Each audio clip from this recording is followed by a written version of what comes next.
What's going on, Bulls fans? Welcome to another episode of Chicago Bulls Central, your number one spot for everything Chicago Bulls related. On today's episode, it's the mailbag. Yes, it's a day late, but not a dollar short. You guys already know what it is. You could be anywhere in the world, but you're here with me on today's episode. Coming out of the draft, we have about 6 voicemails we're going to get into, so quite a bit of voicemails to go. This one goes over the draft, Kevin Durant rumors. We got a little bit of everything here, so we'll get into all that and more right after this. You are now tuned in to Chicago Bulls Central, your number one place for all Chicago Bulls news and content.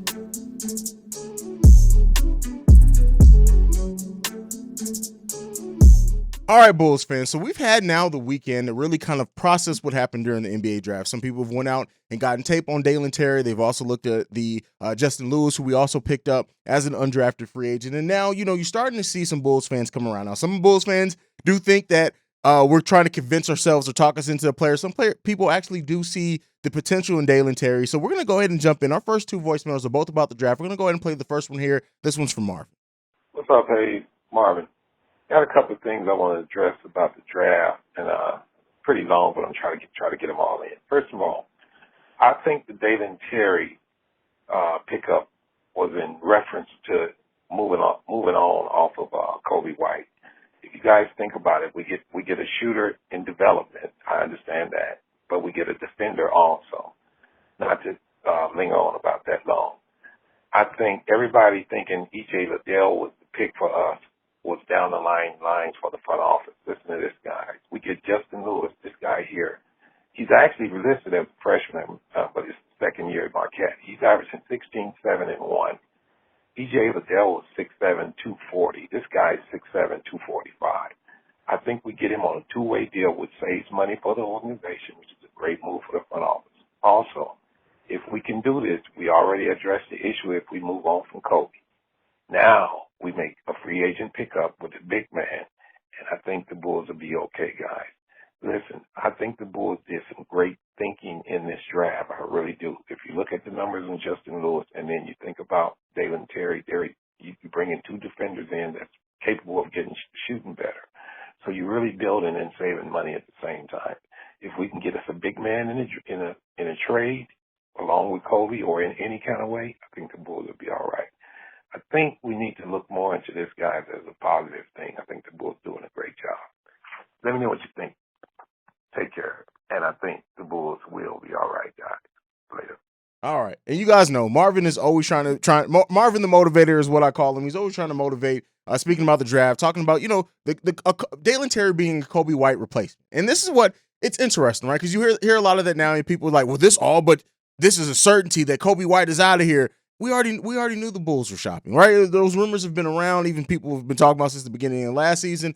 What does that mean? The thing is, and looking at it this way, Kobe White and his defensive limitations, right? Dalen Terry comes in and projects to be a better defender, and he shot the ball at a pretty good clip. Now, again, not shooting the ball too often, but at a very good clip, right? On the percentages that he's taking. Now, the thing is can't do the Bulls look at Dalen Terry and say, hey, we can work with him and develop him into a better and more consistent shooter than we can develop Kobe White into a more consistent defender. Now, if that's the case and it is the methodology behind it, Dalen Terry could be a hell of a player coming off the bench for the Chicago Bulls. And we'll get into the next voicemail. This one's from Rookie Carey. We'll get into that in a second. He's a little bit more down on it. But the thing that I do think is that looking at AK, looking at Eversley, the fact that they both have believed and developed players into hell of NBA players, they may believe in their ability and saw enough in Dalen Terry that they really truly do think that he's going to turn into a heck of a player and be a player off the bench in which can turn into that 3-and-D type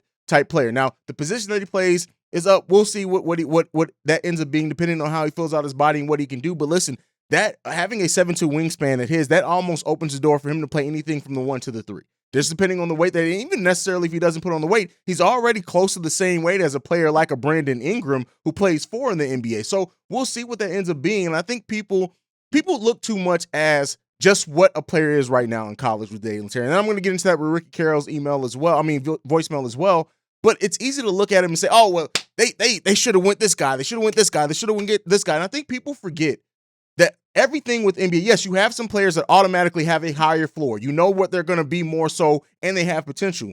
But a lot of these players aren't going to be the same and I think, too, we have not developed players very well over the course of the history of the Bulls. Wild Guard Pax was in there, and I think Bulls fans do forget that great teams do take players that you may not see something in and develop them in hella players. Look at Draymond Green, right? Look at how many teams passed up on him. Tibbs did want him, though, right? Look at even what Jimmy Butler turned into.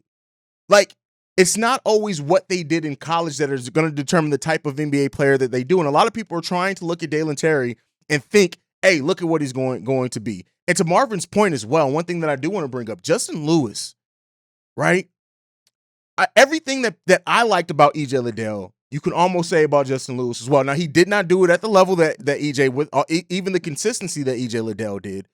But we'll see if he ends up making the team. But I will say this, right? Go and compare Justin Lewis and EJ Liddell for the people who are just like, the Bulls should have drafted EJ Liddell. They should have did whatever it took to get EJ Liddell. Go and look at this guy. Go and look at the fact that he's younger. Go and look at the fact that they're about the same size. He's actually a little bit bigger to Marvin's point and can probably play the small ball power forward a little bit better, right? As far as the size-wise, matching up there, that wise, there's a lot of similarities there with Justin Lewis. And like we said before, AK and Eversley were doing their due diligence this whole draft. And if they saw that, they saw EJ Liddell, right? And then they saw this guy in Justin Lewis that nobody was talking to and were pretty much certain that he was going to go and draft, and they can get, let's say he even gives you 75% of what EJ Liddell does. As a bench player and a player that still has a lot of room to develop, there's a lot to be said there. But that's my thoughts on that one. Let's go ahead and get into the next one from Ricky Carroll, and he's a little bit more agitated. What up, Hayes? Ricky Carroll. I ain't hollered at you for a while. The Bulls screwed it up again. I saw the spirit of John Paxson and Garfunkel up at that damn podium. There's no way in the world they should have let their boy from Ohio State get away. They fucking messed up again, excuse my French. Chicago is the only damn team that I bet you we couldn't have got 2 first-round draft picks for Zach LaVine, and somebody else would take him and get 4 and 2 players. Yeah, but that's all I got to say. I'm pissed off. The Bulls, they don't need a first-round draft pick. Peace. All right, Ricky here is being Ricky, right? Anybody who knows Ricky leaves in Ricky, and this is the thing that I got to say. Bulls fans have to stop trying to make or say what players are going to be. Stop with this. They messed up because they didn't want you to want to do, did what you thought that they should do. We got to stop with that. There's a reason why AK and Eversley are in the position that they are. So, and me and Ricky have disagreed a lot over the course of the last season with thoughts on the Bulls, and that's fine, right? There are a lot of Bulls fans that 100% have the same thoughts that Ricky Carroll does, and this is why this platform is for all Bulls fans, not just me. Now, I personally disagree with that mindset. I'm taking the wait and see approach. We don't know what these players are going to develop into. We don't know ultimately where they're going to be. Just because we can't see it now doesn't mean that they're not going to turn into hell of a players, right? But you guys also could be right. Anybody who shares this set of Ricky Carroll could absolutely be 100% correct, and it could turn out, yes, that this Dalen Terry pick was not the pick that we should have made. It could absolutely end up being that way. But let's give it some time. Let's give it this season. Let's give it 2 seasons. Let's see what these players end up turning into before we necessarily make that knee-jerk reaction and say, hey, they're not going to turn in anything. The Bulls messed up, right? The Bulls messed up. They should have drafted who we thought. Why didn't they go after EJ Liddell? Now, I will say, the people who think that the Bulls should have drafted Nikola Jovic, I'm more so leaning towards the agreement with you. But for anyone who uses the EJ Liddell comparison with that, there's a reason why he slipped as far as he did. There's always a reason. Now, sometimes those reasons don't turn out to be things that should have held teams back. But there are usually reasons, especially when that many teams that could have used EJ Liddell, that many teams that were projected in the mini mocks to draft EJ Liddell passed up on. And we'll see. We'll see what ends up being the correct decision. But as of right now, it's too early to tell. No matter what you think about Dalen Terry right now, that player could be a vastly different player by the end of the season, by the end of next season. Do you guys remember when Jimmy Butler couldn't get off the bench for Tom Thibodeau? Do you remember when Jimmy Butler, in the times he did get in, couldn't hit a shot, right? My interview with Stacey King, he went over there. There were several times in which Jimmy did get chances, whether it was in garbage time or whatever. He could not hit a shot. But he worked himself into a hell of a player and earned that position. And the way that Dalen Terry talks, let's see if he does that same thing. And we'll see what side of this fence, whether you think whether the Bulls did make a mistake in drafting Dalen Terry, or it ends up being a pick that we all look back on and say, wow, AK and Eversley did it again. We'll see what it ends up being. We'll see who ends up being on the right side of that. I can't call it right now, so I'm not going to act like I know because I don't. But we'll see which one it ends up being. Let's get into the next one. This one is about the Bulls possibly trading for Kevin Durant. What's up, Hayes? You feel me? I'm in a whole group chat with some Bulls fans, and we've been just discussing moves, and I just feel like a move no one's talking about, but it could be possible. Nobody's talking about it, but getting Kevin Durant is very possible, and I feel like we should make the move. We should be patient. I know Gobert sounds really it sounds like a attractive move for the fans because we want to, we want to win now, but if we get Kevin Durant, we could win a championship. If we just be patient, because Kyrie might leave, bro. But that's all I was trying to get at. We need to get Kevin Durant. We need to make that happen. You feel me? See red. Let's go, Chicago. All right. So this is a common thing that you hear rumored a lot. And I'm going to say this, and actually, Bulls Central actually dropped a video, I think today or yesterday. They covered a lot of this. The Kevin Durant thing, I just don't see if it realistically happening for the Chicago Bulls. The new, I know people are going to disagree with this. Kevin Durant could go to the Nets right now and say, Chicago Bulls are the only team I want to play for. And the Nets should literally look at Kevin Durant in his face and laugh because they can get so many other assets for Kevin Durant. The Bulls don't really have the assets. We don't have the draft capital. We can match, almost any team in the NBA can match any contract because they're on there. Vooch, not a long-term deal. Throwing Kobe White, not long-term. They can get to rebuilding quicker. We can give them the Portland pick, which, again, if we even get the Portland pick and it conveys, it's lottery protected, which means it's not going to be a lottery pick. We don't have our own first-round pick that we can trade until 2027, I think, right? Maybe it's 2028. I don't think we can trade our pick until then. Maybe I think it's 2027. So the Bulls don't have the draft capital. They don't have a young superstar. Throw in Patrick Williams. In the Kevin Durant trade, Patrick Williams has to be thrown in, right? But even with that being said, the rest of what the Bulls do have to offer is not a lot. Not when you look at other teams. If I was the Nets GM, if Kevin Durant came to me and said, Bulls are the only team I want to be traded to, I'd look at him and say, listen, we're going to get the best deal for us. We're going to send you what works out for us. You tell that next team to send you to Chicago. Because guess what? If you're going into a full rebuild, if you're losing Kyrie and you're trading Kevin Durant, you need the most draft capital possible to take as many bites of the apple to find your next superstar. And the Bulls don't give you the best opportunity at that. In my opinion, let me know what you guys think about that one down below. All right, let's get into the next one. This one is from Shay, and Shay is being Shay. Let's go ahead and get into it. Hey, look, Hayes, you know who it is. I don't think that we should necessarily entertain this Rudy Gobert or John Collins situation. When you look at both of the situations, they're both, one's an all-star and one is on the rise still, but let's face it, both of them come with a lot of deficiencies. John Collins, although he is an athletic freak, but at the end of the day, he's not a good defender.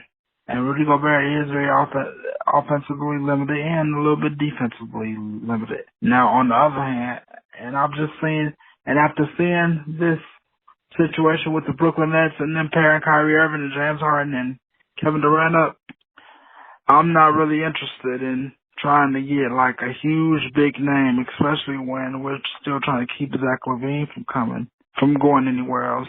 Look, what looks good on paper doesn't usually pan out. And after seeing this past season of the Lakers and the Brooklyn Nets, I'm not interested. Anyway, tell me what you think. Peace. All right, so one of the things that I think a lot of the mindset is you can build around any player, right? And I understand, I've been very vocal. The Bulls aren't trading for Rudy Gobert. I know some Bulls fans think that it's still going to happen. It's not, right? Jason Collins, I think that was more so a thing. The Bulls may have been interested in taking a look at to see what goes on with Collins, but I don't think that they're John Collins. I said Jason Collins. John Collins. I think Shay said Jason in his thing, which threw me off. John Collins.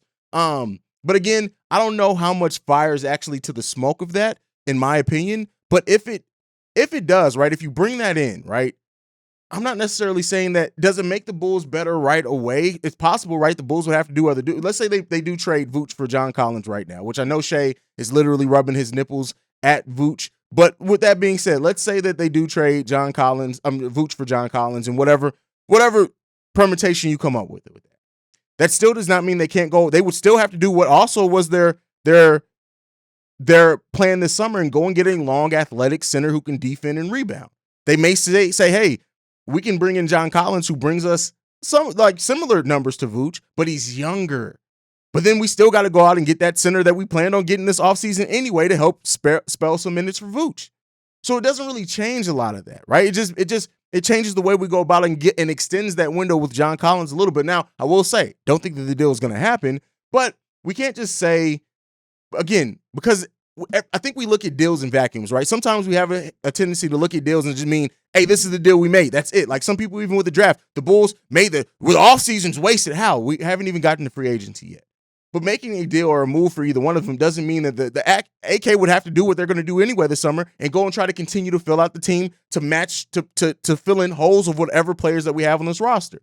Even if we keep Vooch, we don't. Guess what? We gotta find something to complement Vooch to bring some of the things he doesn't. If we do decide to trade for Rudy Gobert and John Collins, guess what? That plan doesn't change. We still have to go out and how we fill the rest of the roster to try to cover up some of the things that they don't bring.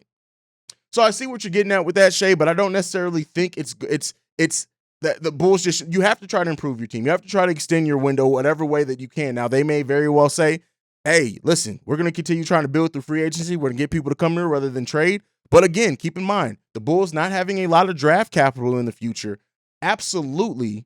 And then even with the draft capital they do have coming up, like they have the first round pick every other year, basically. This team should be good enough to where those first round picks are pretty low. So it may have to come through trades or through free agency. Which way that ends up going, we'll see. But I don't really think we should shut the door at either one because we'll see. Either way, you still got to continue to build out your team. Let's go ahead and get into this next one. This one he didn't leave his name either, but this is the NBA, about the NBA and college players. Let's go ahead and get into that now. Hey, what's going on, man? Long time fan, long time viewer of the show. Great job. I just had a quick question. I was just watching one of their videos and now thinking, with you saying that most of the draft picks or most of the draft picks that we would think would be higher up are starting to drop down, and you're thinking that more teams are going to pick veteran players or more seasoned players. Are you thinking it's more because now that college players are getting paid, they're trying to push that people stay in college more to keep the revenue going and keep the life of college going and try to defer away from rushing into the league? Or is it just the fact of, they need better players for better teams? Just a quick question.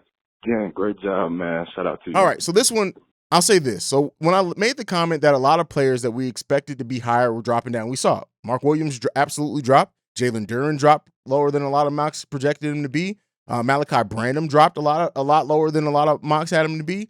And so what I think with that is that a lot of the teams at the top weren't that far away, right? When you look at like a team like Portland, right? When you look at some of the teams that picked higher, they weren't necessarily they didn't need the 19-year-olds with a lot of upside. They needed players that maybe played a little bit longer in college, maybe had a more ready-to-go skill set right now. And that's why we saw some players with a little bit more upside drop as low as we did. And that's really going to be determined draft to draft. I don't personally look at it as like a mandate, not a mandate, but something that we can look at and say is going to be the trend. Trend is the word I'm looking for. I don't think we can look at it and say that this is going to be a trend that we see every year in the draft now to where we can say like, hey, this is the NBA saying they're trying to deter players from leaving college early. I don't think that, because last time we heard is that the NBA was actually considering in some forms thinking about maybe opening it back up to high school players. But now we see like things with the G League Ignite. So I don't think they're trying to shut the door down for that. And then even we saw a lot of G League Ignite players go earlier in the draft than what they were projected to. So that G League Ignite thing, by most stretches, is being successful right now for what it was intended to be. So I think it's just going to be determined by where the teams are that are picking higher in the draft. How far are they from contending? A team like New York that had the 11th pick and walk away with no rookies that they are bringing in. Now that was the wrong decision to make, I think, for the New York Knicks. Let me be clear there. But that's a situation unique to them. They were trying to clear some space, right? They end up clearing the Kemba Walker space. They now don't bring in a high lottery pick in their salary, and now they're probably going to offer a higher salary to Mitchell Robinson. But that is a situation that's so unique to them that there's not going to usually be a lot of teams in that top position or in the top 14 that probably are like that every single year. There are going to be a couple every year, right? There's always going to be a team, whether it be through injury or something that happens unexpectedly, that are higher in the lottery or higher in the draft order than what was initially thought coming into the season. But I don't think there's going to be something that we can look at and say, hey, this is now a trend that we're seeing. Now, if it continues to happen, then maybe. But I think if anything, it just shows that maybe that G League Ignite thing and what it was intended to be is being successful. And we'll see how it continues to go throughout the NBA and in the following years. That's where I sit on it. Let me know what you guys think on it down below. Last one for today. Last voicemail. Hey, thank you for all the voicemails as well. This one is Jamal. What's up, Hayes? First off, I want to wish you a happy Father's Day, my brother. Wish you many, many more of those and everything like that. I'm calling in. It's your boy Jamal, by the way. I'm calling in because I wanted to get your thoughts on some things pertaining to Nikola Vucevic. Now, I'm not one of these Bulls fans who wants Vooch traded. I like what he brings to our team, being a stretch big man and the offensive threat, especially from the post. I do enjoy his game. But of course I understand I'm not the GM either, and whatever AK and Mark Eversley decide to do is going to be the decision they'll make. I know that they're going to do it with the best intentions of making the Bulls a better team. That being said, if we do keep Vooch in this offseason, or if we do decide not to trade him in the trade deadline, I'm going to be really interested in seeing how Vooch attacks this upcoming season for multiple reasons. Number one, he's going to be more comfortable in the system and more accepting of his role as a third option. So I think that's going to play a factor in it. But even more importantly, number two, he's going to be highly motivated with the fact that his contract is up after this season. So he's playing for a new contract. And I want to see what a Vucevic who not only had a more comfortable Vucevic in the system brings, but a more comfortable Vucevic who is now motivated to get paid, whether it's by us or by another team, but is not motivated to show, hey, I have more to offer than just this. I want to see what that's going to be for this Bulls team going into next season, because I think he can really do some good damage to the league with those two things added into his game. Let me know what you think. As always, a C-Red and go Bulls. Peace. All right, and so Jamal says he wants to see what a motivated Vooch looks like this season. I'll tell you what. I don't even necessarily know if it's just going to be they're going to say it's a motivated, right? They're going to say everything is because it's a contract year. But I look at it and think, hey, this is a Vooch who now comes in another year more comfortable in his role as the third option and maybe even the fourth option if Patrick Williams takes a leap like some of us think that he may this offseason, working with DeMar DeRozan and just coming in a little better mindset and ready to go. So if that does happen, I think that is more so going to be him settling in his role, knowing that, and hopefully also the coaching staff using him better to his strengths, and maybe him learning some things about, hey, I need to stop taking so many threes and really evaluating his game. But he's absolutely going to be motivated as well, right? He's going to be motivated because some of the doubt. He's going to be motivated maybe so he can get another at least decent, if not sizable, contract after this contract ends. There's going to be a lot of reasons that go in, but I definitely think if Vooch is on this roster next season, we're definitely going to get an improved Vooch this season. I hold to that very much so. But to some, that doesn't mean he's necessarily going to stay around. Vooch comes in playing out of his mind. It may open the door and make it more reasonable to actually trade Nikola Vucevic at the trade deadline and maximize on him playing well and that expiring contract. We'll see the way that it goes, right? I think Vooch is going to end up being on this team. I think he's going to end up signing an extension with this team probably. We'll see what it ends up being around. But I that's what I think personally right now. That's what I think. So let me know what you guys think on that one. But that's it. That's the last voicemail for today. I know this is a pretty long episode. This is one of our longest mailbag episodes ever and yet. But hey, some great questions from you guys. But thank you for tuning in to Chicago Bulls Central. Let me know your thoughts on all of these topics down below. Probably make a couple of polls from them as well, because these are some great topics. So thank you guys for calling in on that on this mailbag episode. Make sure you're following the show at Bulls Central Pod. You can also send us any feedback, questions, comments, concerns, bullcentralpod@gmail.com. Lastly, if you want to leave us a text and or voicemail, the number to do so is 773-270-2799. Thank you for tuning in to Chicago Bulls Central. Like I like to end every episode on, whether you're listening on the podcast side or viewing on the YouTube side, go Bulls. Love you guys. Peace, y'all. This has been a presentation of the Break Media.